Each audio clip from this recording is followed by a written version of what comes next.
IMF का क्या तल्लक है इस बात से कि मुज़ाकरात हों या ना हों।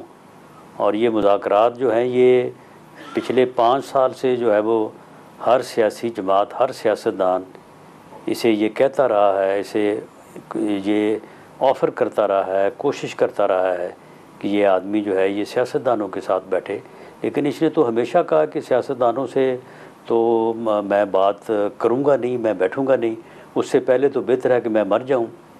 और ये बात जो है ये या इस्टेब्लिशमेंट से करना चाहता था।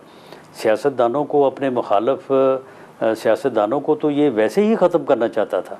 ये इंतहा पसंदी और तकब्बर की इस जो है वो लेवल के ऊपर ये बैठा था। अब जो है, अब मुज़ाकरात में कुछ ऐसी चीज़ें बीच में आ गई हैं।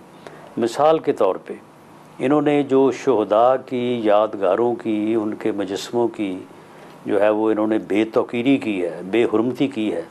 अब आपको पता है कि शुहदा की फैमिलीज़ के क्या जज्बात हैं।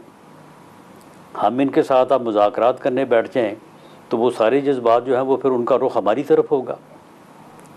अब जो है ये लोग जिन्होंने जो है वो दिफाई तनसीबात के ऊपर हमले किए हैं, घरों को जलाया है, लूटा है, और उनकी इसने आज तक मजम्मत नहीं की बल्कि जस्टिफिकेशन पेश कर रहा है कि जी वो जब मुझे गिरफ़्तार किया था रेंजर्स ने, तो रेंजर्स फ़ौज होती है तो फिर उन्होंने फ़ौज के ख़िलाफ़ ही एहतजाज करना था, उधर ही उन्होंने जाना था।